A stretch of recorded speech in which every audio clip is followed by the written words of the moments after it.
Wagner was an artist with an agenda, and this agenda was nothing less than the redemption of humankind. So wrote Sir Roger Scruton. I consider it a great blessing of my life that I had the opportunity to study with Scruton before his death.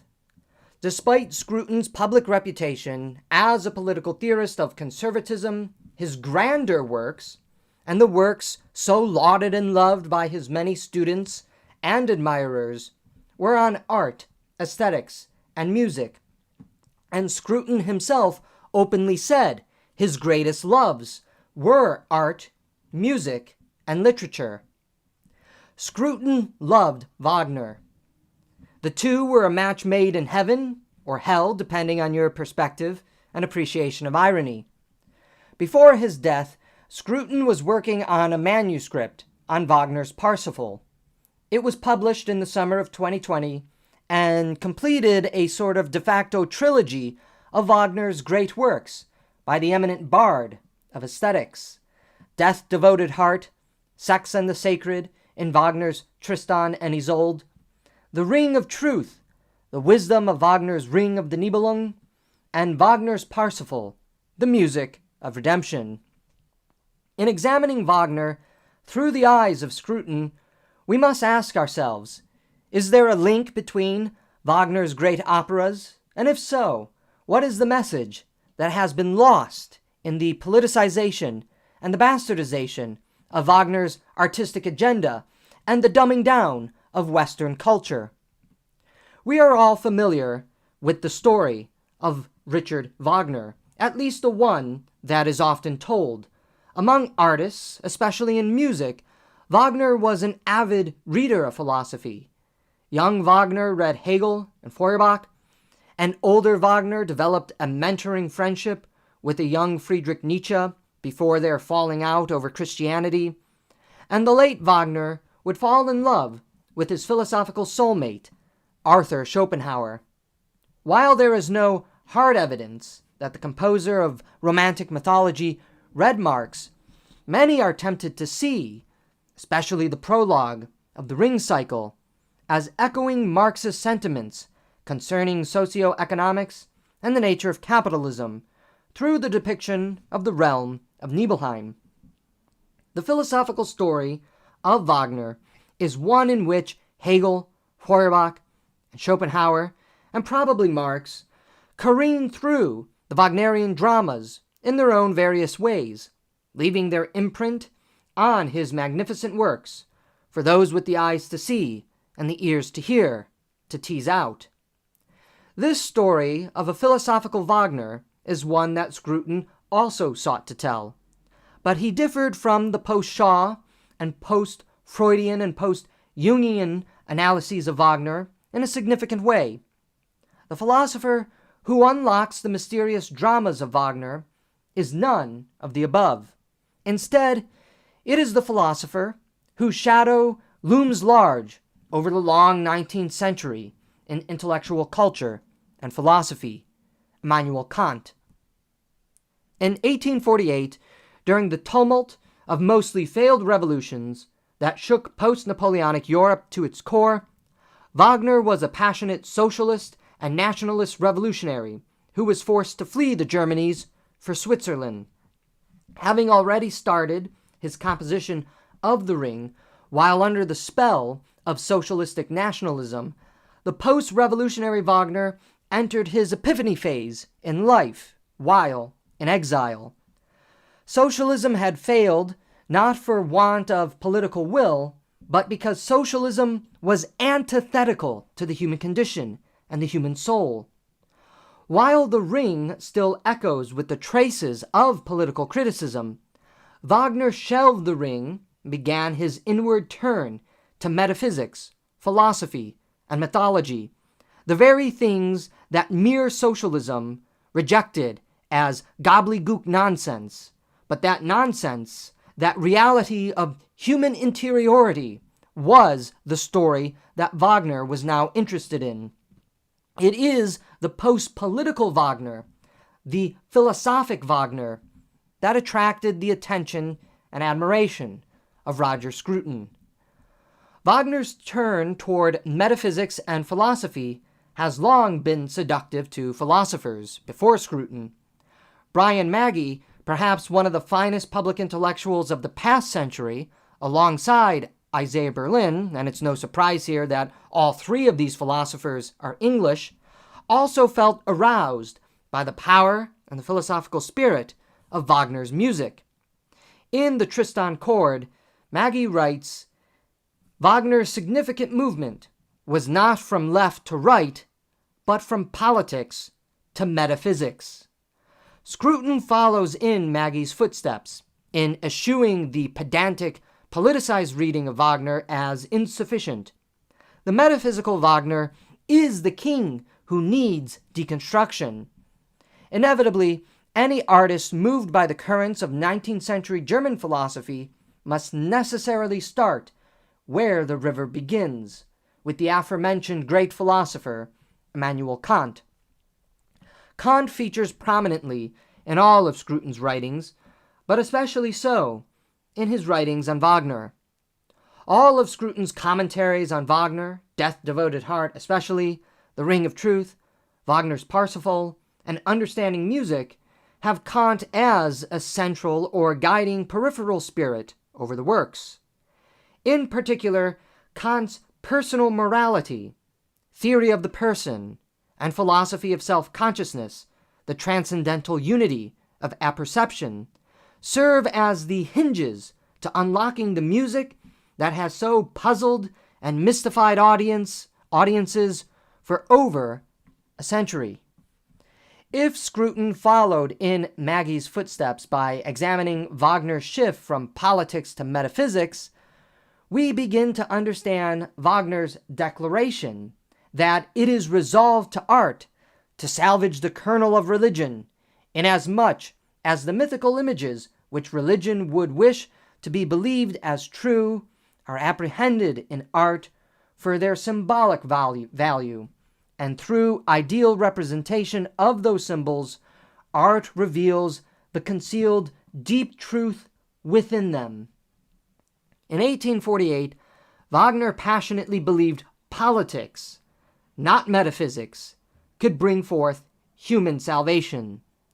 Disillusioned and having grown more mature, Wagner abandoned politics as the medium for salvation, but did not abandon his belief in salvation. As Magee said, Wagner came to see salvation as only possible through metaphysics.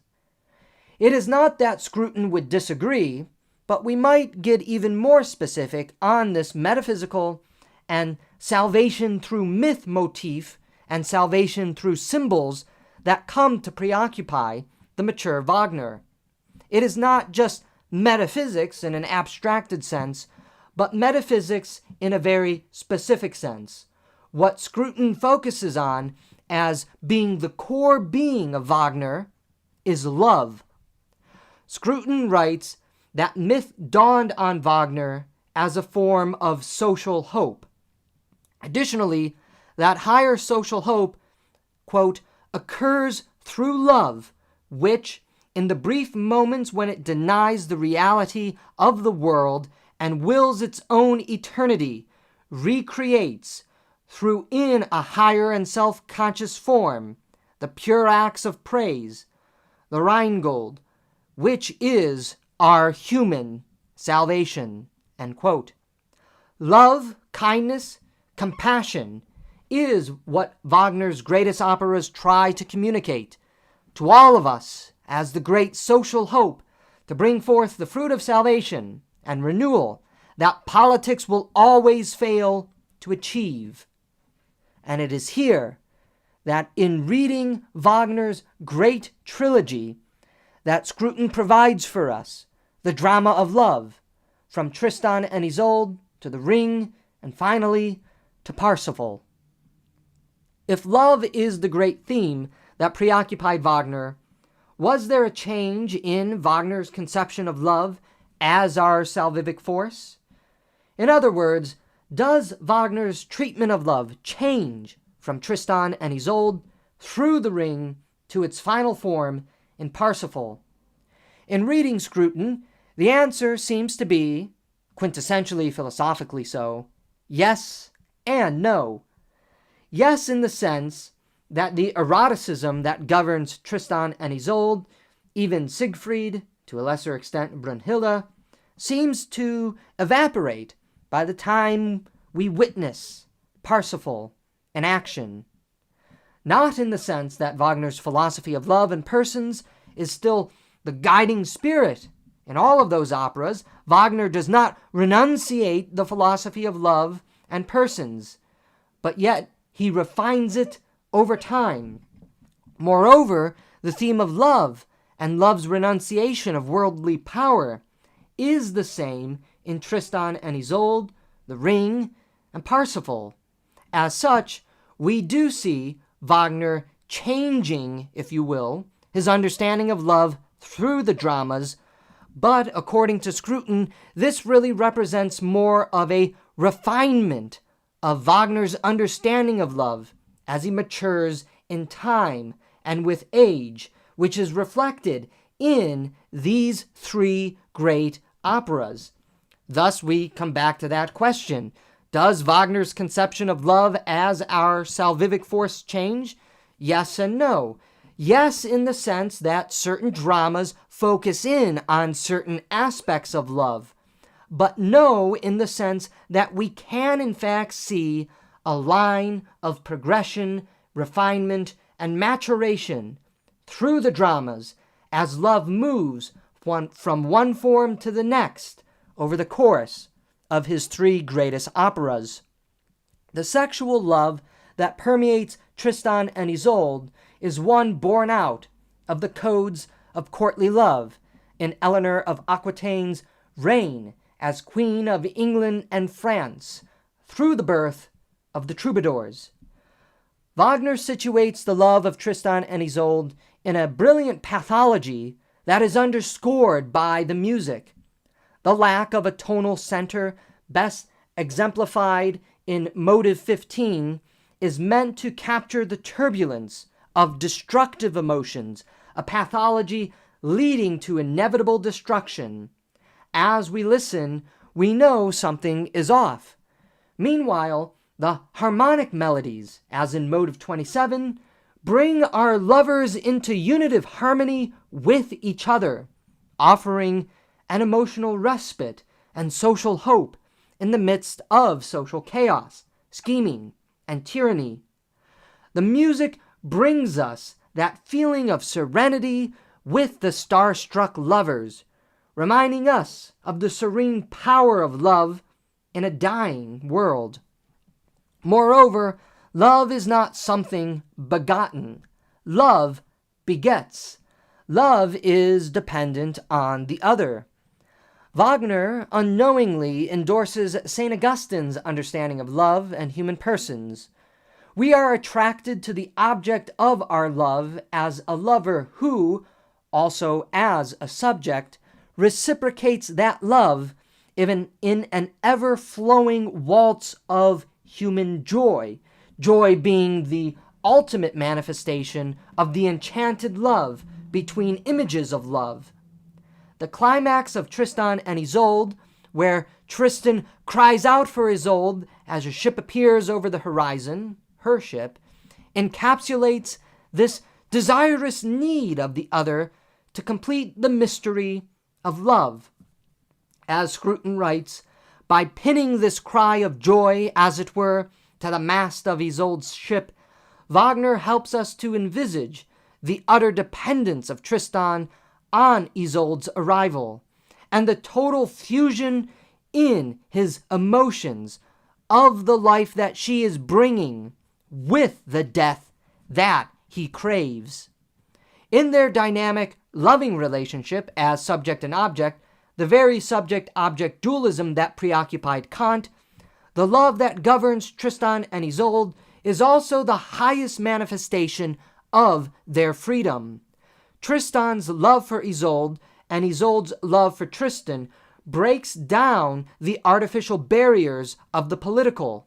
These star-crossed lovers forge ahead in love and break free of the constraints imposed upon them by their human political communities. Yet this freedom in love is what is also moving them to their death. It is something paradoxical. Our freedom is found in love, but love has its highest expression in death, in self-sacrifice to another. The freedom that they find in each other's arms is not a freedom leading to life, but death. For death is where life and love is ultimately found. We can say that Tristan and Isolde lived life by dying together in their love for one another. That is what makes the story so dramatic, so moving, and so eternal.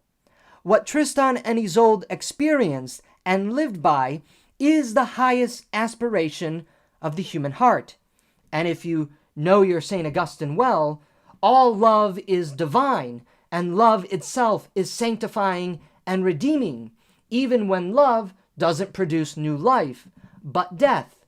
We, the audience, find the love of Tristan and Isolde sanctifying and redeeming precisely because we know that they loved one another.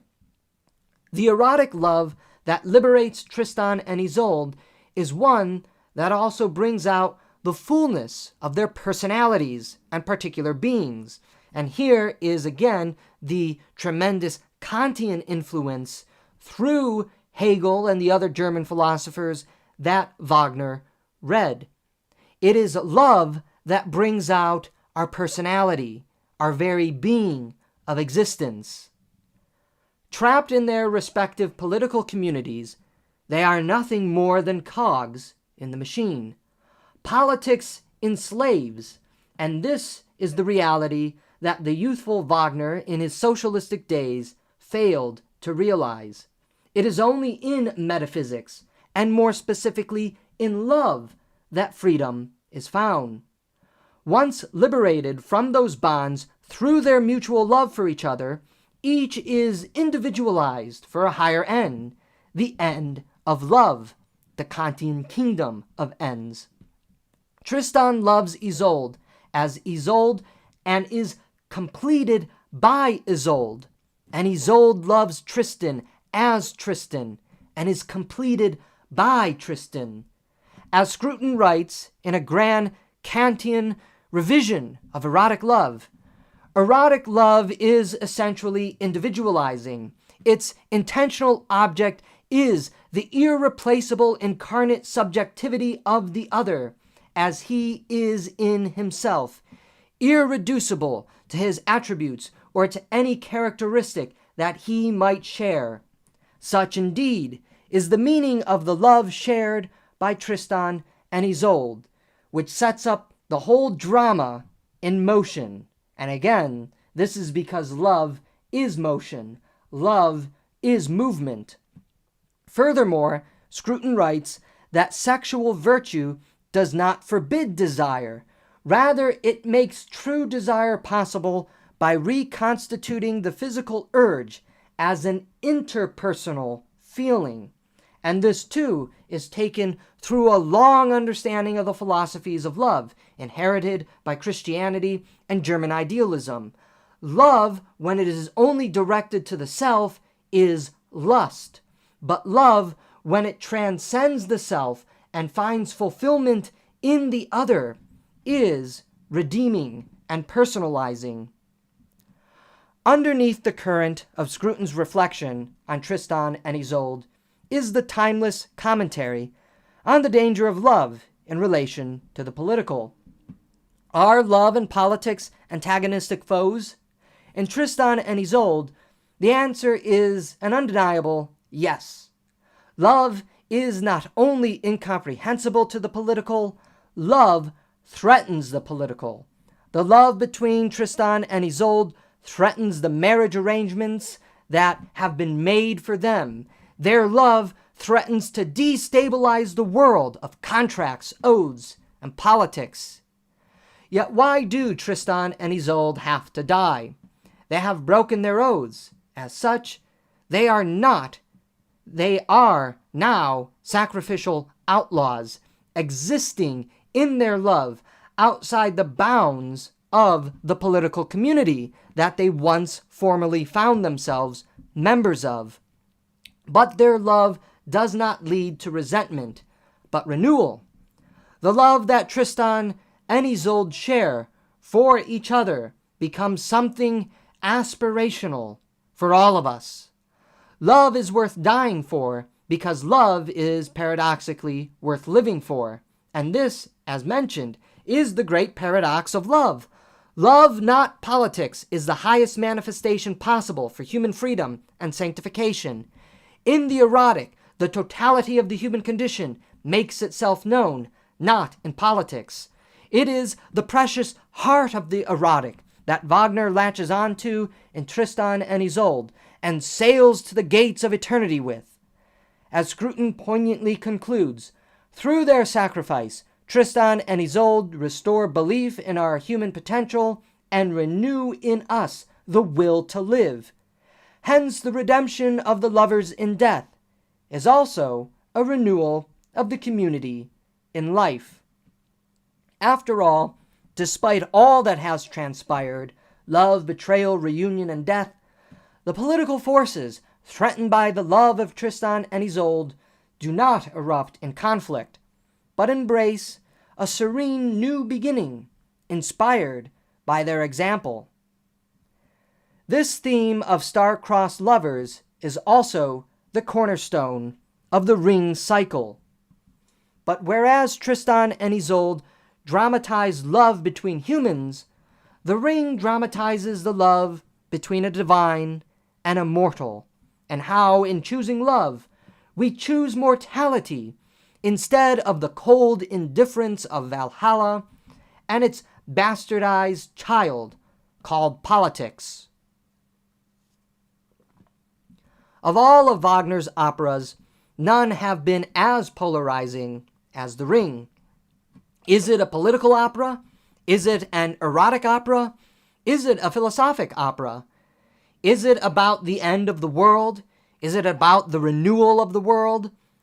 The only thing that critics seem to agree on is that it is Wagner's undisputed magnum opus, even though Wagner himself considered Parsifal to be his greatest opera.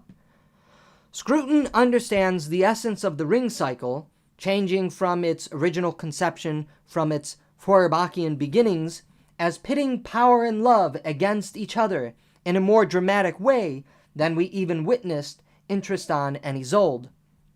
The love that permeated Tristan and Isolde, while threatening the political, was not wholly antithetical to the political. After all, the ostentatiously political figures who witness the love and deaths of Tristan and Isolde are so moved by the sacrificial love they witness that they withdraw in presumed peace. Political life goes on, hopefully for the better, through the example of the love that bound Tristan and Isolde in life and death. The Ring of the Nibelung does not share that possible view of love influencing politics for the better. Rather, the Ring eschews politics altogether. The political world, seen in Nibelheim, Valhalla, and the realm of the Gibichung, is one of tyranny, subjugation, and backstabbing, rivalry, envy, and murder. No matter what people say about politics, Wagner is telling us politics is always the world of tyranny, subjugation, backstabbing, rivalry, envy, murder, and lies. But The Ring is much more than a mere political commentary, as pedantically imagined by George Bernard Shaw and the Marxist readers of the drama. The Ring is also a commentary on human history and the spirit from the myth of primordial nature, ruptured through theft and fall, to the formation of political communities by oaths and bonds, to the awakening of human consciousness through activity in the world of nature. Scruton magisterially recounts all the currents of myth, theology, philosophy, politics, and history that move Wagner's composition to its sublime conclusion.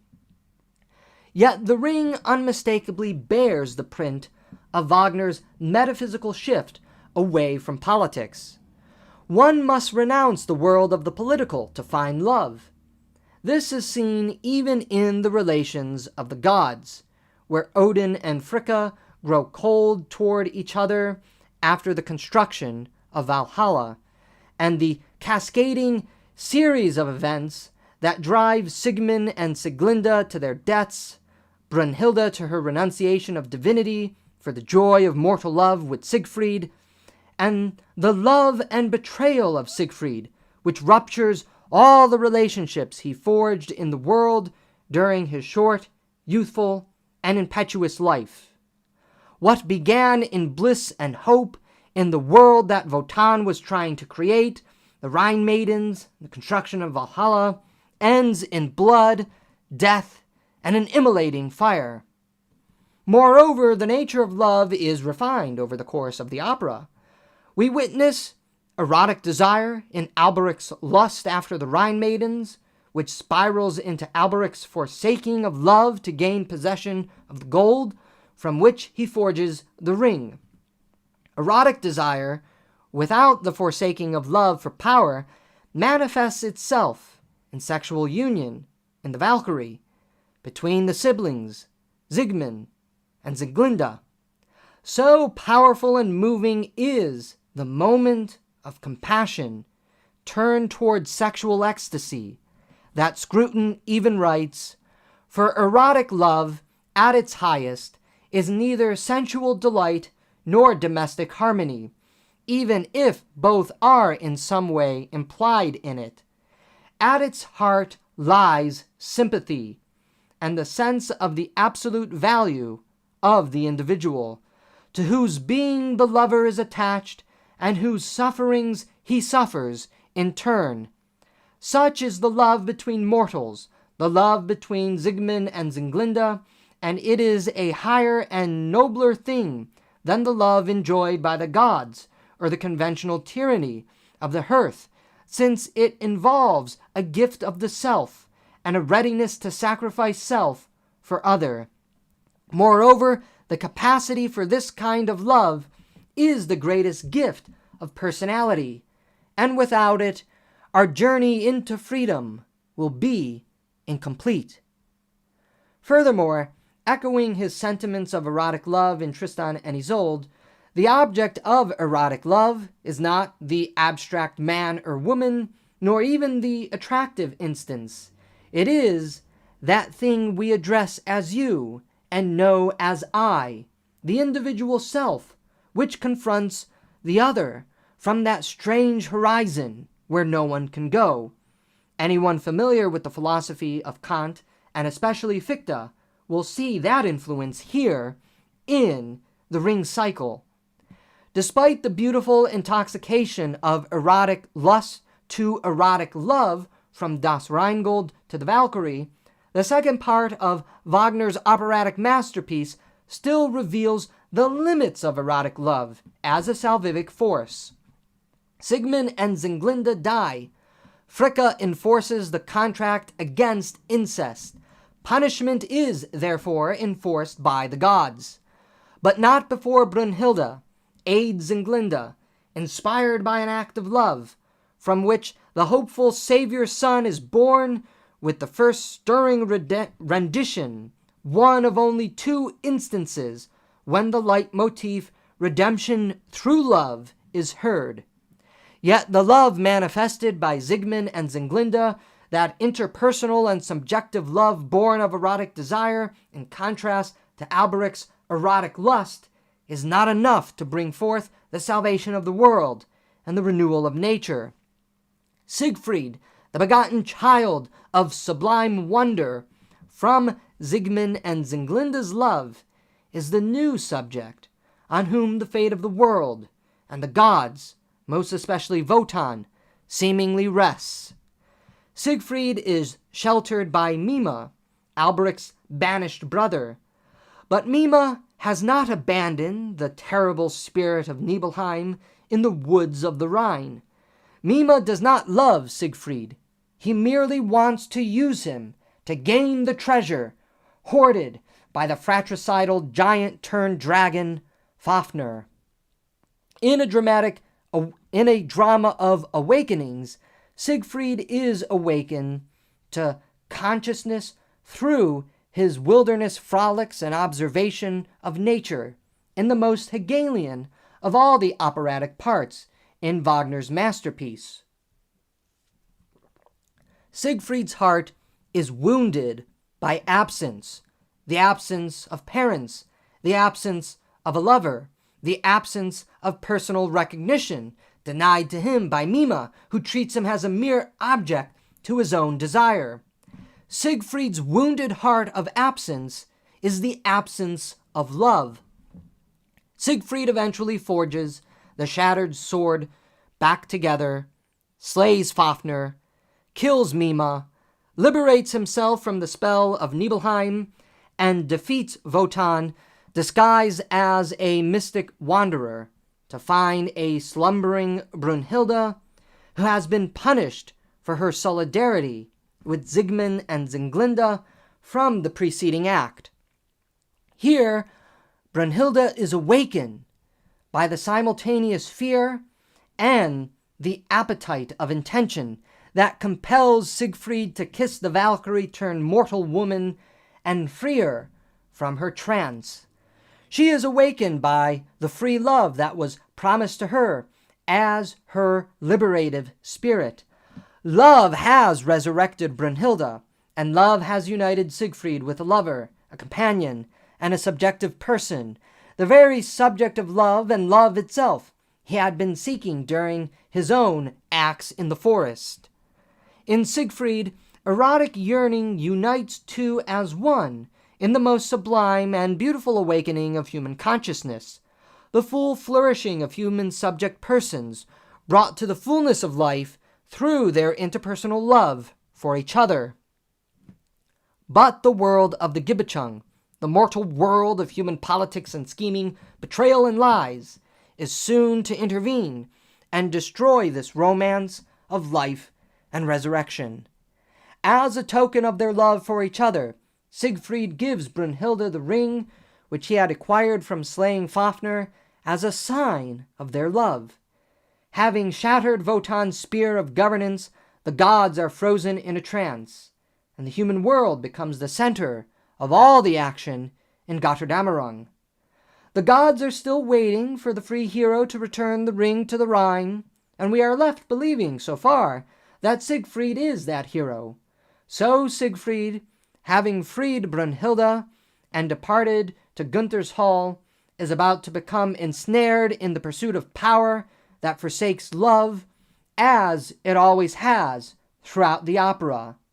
Once you embrace politics, you embrace hate, you embrace deception, you embrace fear, lies, and deceit.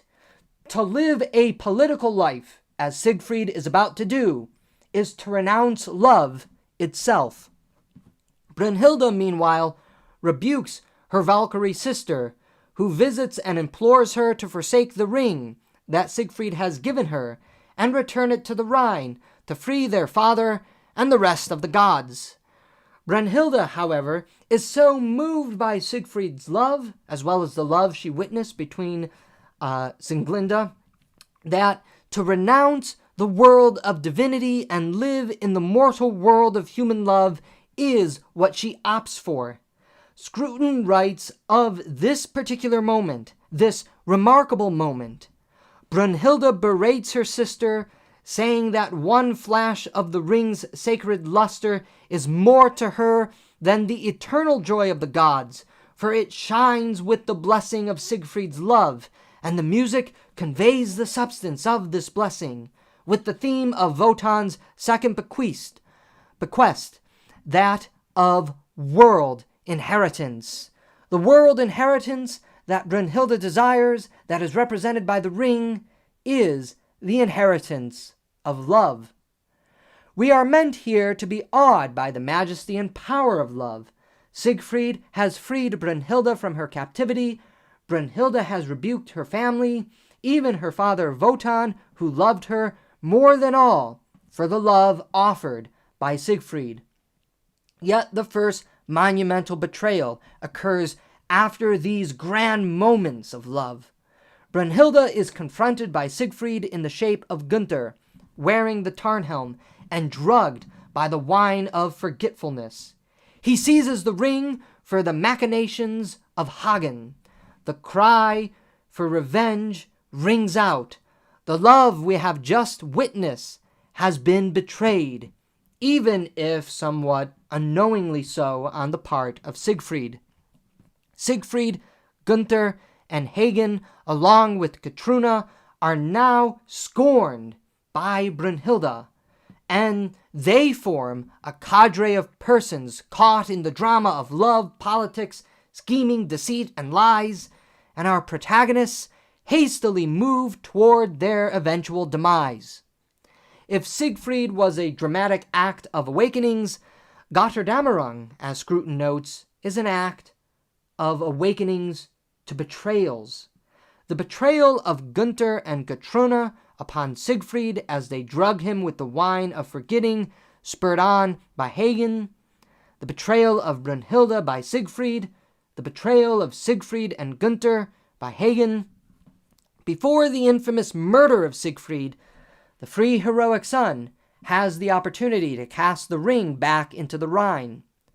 Wandering through the watery forest streams, Siegfried comes across the Rhine maidens who taunt him, just as they taunted Alberic in the beginning. They see the ring and subsequently implore him to give the ring to them, as they sing of its theft long ago. Siegfried balks, then changes his mind, then balks again. The Rhine maidens need someone to return the ring who is fully aware of its potency and power, not someone oblivious to it. And Siegfried is oblivious to the ring's real corrosive power. Hagen and Brunhilde, by contrast, are not. But Hagen, as we know, seeks it for his own power, for his own lust. Brunhilde kept it as a token of love, now betrayed. Out on a hunting party with Gunther and Hagen, Siegfried is finally betrayed. Hagen stabs Siegfried in the back. Siegfried cries out wounded and dying. Deceit has led to this entire episode of murder. By having Siegfried tell his story, Hagen is able to claim the legalistic high ground in Siegfried's murder. Siegfried has betrayed his odes, the odes of politics, that Hagen is the embodiment of the law to enforce. Yet in this moment, we have nothing but sympathy for Siegfried, who has been but a pawn, and not really the free hero we thought. This consummate passage, Scruton writes, built from motifs that represent all that is heroic in Siegfried's past, shows a Siegfried reborn in death, his innocence restored, and all the criminal schemes in which he has been embroiled washed away by his blood.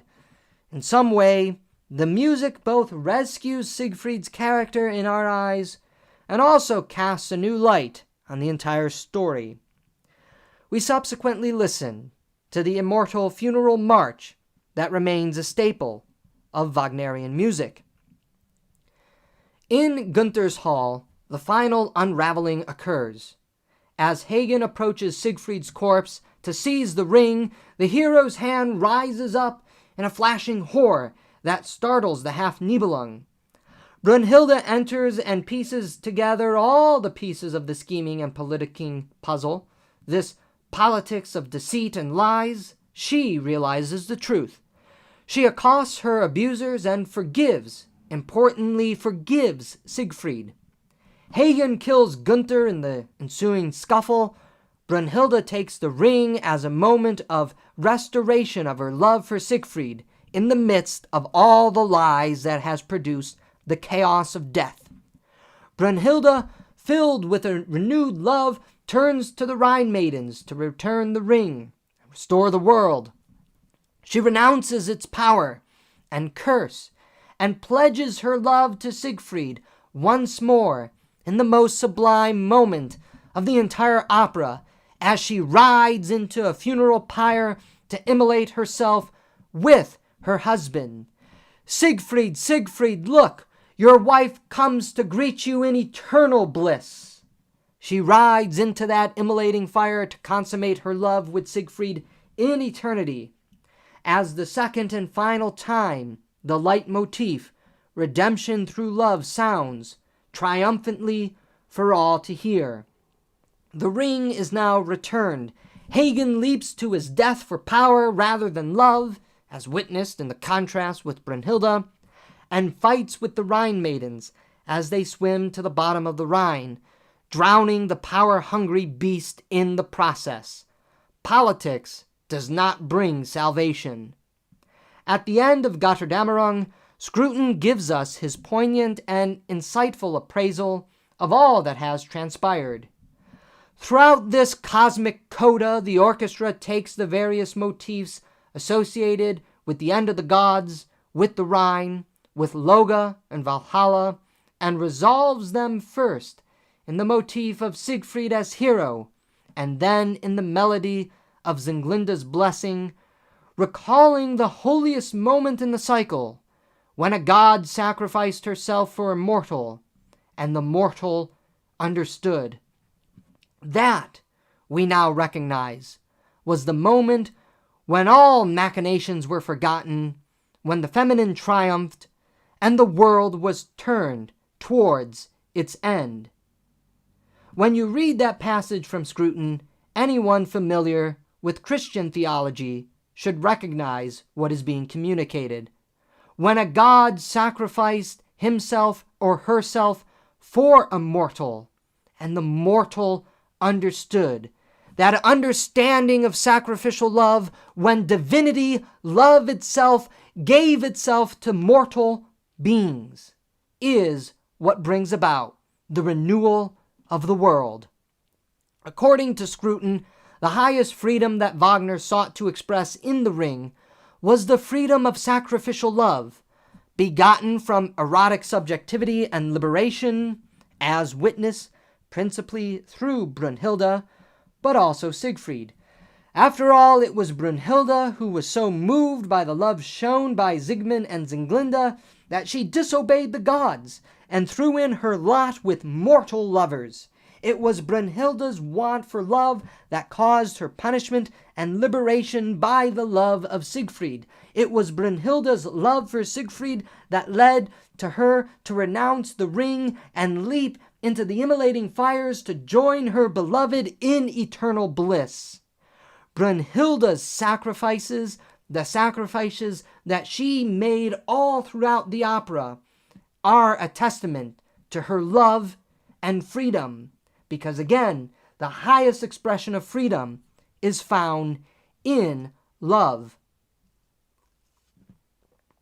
In Tristan and Isolde and the Ring Cycle, erotic love plays an essential role in Wagner's presentation of myth, sacrality, and salvation. However, Parsifal does not seem to share the same centrality of the erotic in the love that will heal the world. Tristan and Isolde's erotic love led to their death, but with the possibility that their erotic sacrificial love can spur the renewal of the political world for the better. This is entirely rejected when you see the end of the Ring Cycle. The erotic love that brought Brunhilde's incarnation into the world of mortal flesh leads to her renunciation of immortality and power, to be with her beloved in death. But there is no redemption of the political world in the Ring, as love and power are dialectically and antagonistically contrasted with one another. In Parsifal, the erotic seems to be conceptualized now as the enemy, and instead of seeing no renewal of politics through love, we also witness the renewal of the world through love. What happened? As we know, Parsifal is Wagner's reimagining of the Grail myth, placed in a late German idealist construction, blending Christian ethics with Buddhist metaphysics. But the heart of Parsifal is a religious yearning. Scruton himself notes, Parsifal invites us to believe in the Redeemer. But what kind of Redeemer? And why are we in need of redemption? Sin, contextualized in Parsifal, is the ruptured relationships we have with the world and with each other. This is the quintessentially Augustinian understanding of sin. We no longer have the proper relationships with one another and the proper relationship with the world. We have forsaken love for the pursuit of power, forgetfulness, and lust. Klingsor, Amfortas, and Kundry, each of them represent these sinful realities for us. Klingsor seeks the spear and the grail for purely political, power-seeking ends. Amfortas, the head knight of the Knights of the Holy Grail, once entrusted with the mission of protecting the Grail, has forgotten the spiritual meaning of his mission and so slipped into decadence and decay, even desiring to kill Klingsor as a testament to his spiritual fidelity, which is no spiritual fidelity at all. Kundry, of course, mocked the Savior at his death and is now imprisoned in a whirlpool of her own lust. Enter Parsifal, the pure fool, who knows through compassion to bring about the restoration of the right order of relationships between humans and the world. Parsifal enters having killed a harmless, innocent swan. The journey that Parsifal now undertakes is one that will see the restoration of the world in all its magnificent beauty and love. Erotic love, or more simply lust at this point in Wagner's understanding, presents itself in two key events.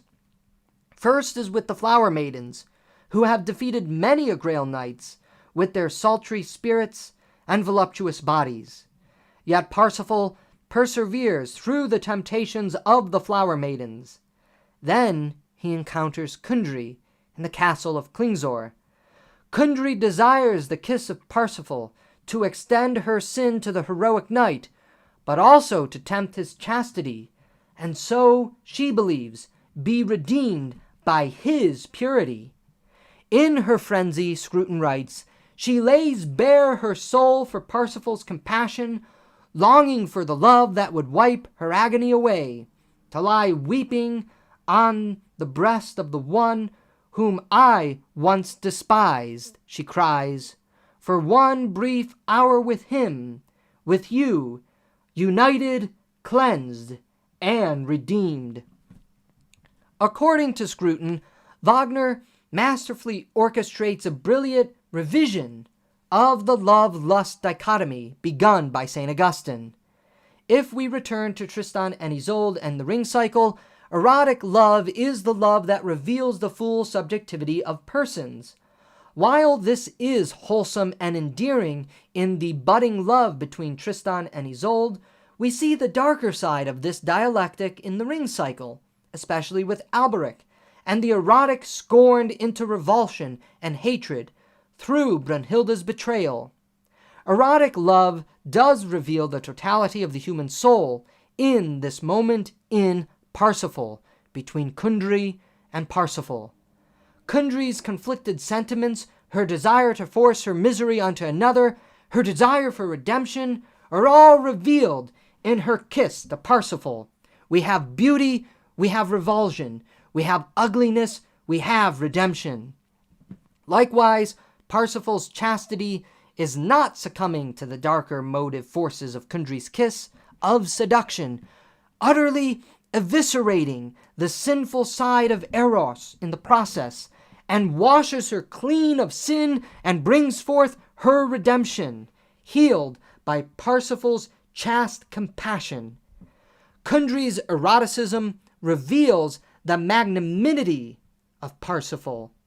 Her eroticism brings out her full individualization by Parsifal's chaste, heroic character, his refusal to be drugged down into the muck and the mud that has ruined so many of the other great characters in this opera. Scruton argues that Wagner, in Parsifal, manifests a great transvaluation of our understanding of the two key spirits and conceptualizations of love, agape and eros. We tend to think agape, compassion, as being only between humans, a certain magnanimity of interaction between soulful subjects. Eros, on the other hand, destroys the self, but can also be seen in the animal kingdom. Wagner inverts this, as Scruton says. This brings us to a profound observation at the heart of the Parsifal story, he writes, which is that the compassionate core of agape does not extend only to other persons, but reaches into the animal kingdom too. Eros, properly understood, extends only to another person, only to the one who can say, I. Wagner therefore understands or asserts in Parsifal that redemption and love is not something that extends merely to other humans. It extends to all creation, echoing St. Paul, that all creation yearns and groans for restoration. Erotic love, as Scruton noted, is only between subject selves. Agape, in this respect, is superior to eros because it has the possibility of encompassing the whole breadth of the world, subject and subject, subject and object, object and object, human and beast, mortal and divine. Thus, Parsifal's revelation is not merely in how he acts with the wounded souls in the world he now finds himself in, but in how he embraces a new relationship with the entire world as a whole. His spirit of kindness extends to human and beast alike. So Parsifal saves Kundry from her erotic desire for him, which reveals the redemptive cry deep in her soul and the chaste purity of Parsifal. Kundry's eroticism reveals Parsifal's healing, compassion. Parsifal also heals Amfortas with the spear and the grail, wielding these sacramental instruments not for power, but for redemptive healing.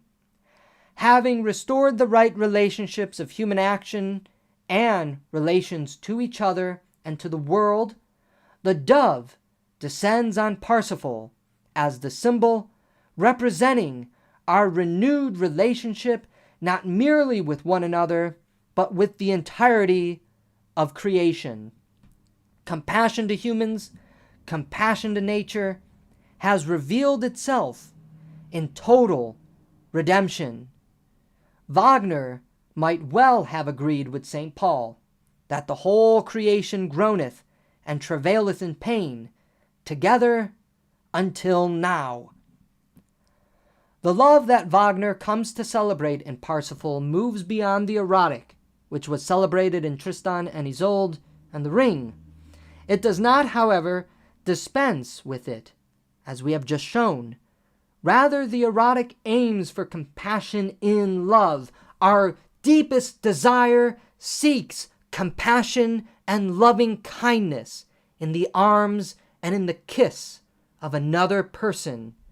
The highest manifestation is agape. Eros leads to agape, and agape redeems eros. Scruton concludes in the culminating chapter of his short but indispensable analysis of Parsifal that is the message, that agape is the path taken by Parsifal, and it is the path open to us all. Agape redeems and sanctifies our deepest internal yearnings, our deepest internal desires. Out of the erotic comes agape. And according to Scruton, that is the message of Wagner's grandest opera. And in some sense, that is the message that we saw in Tristan and Isolde, the message we witnessed in The Ring, brought to final consummation in its most brilliant form in Parsifal. Reading Scruton's many works on Wagner has been among the greatest treats of my own life. They reveal two masters in conversation with each other, and growing and learning more deeply because of that Socratic conversation. That itself is an expression of love. Wagner believed that the critical moment in the development of personality is the erotic, the point at which sympathy for another is precisely fed by nature, so as to translate the great force of species life into a project in which freedom and personality are fulfilled, but also jeopardized, because that is the tension that love has. The 21st century world should not scorn or mock Wagner, myth, music, art, culture. On the contrary, the very themes that moved the master of opera, perhaps the greatest master of opera in human history, the tension between lust and love, the violence of the sexes, the false promise of political salvation, their yearning for the transcendent as individuals when the mythic allure of religion has lost hold on us today, and the need for greater compassion between all people.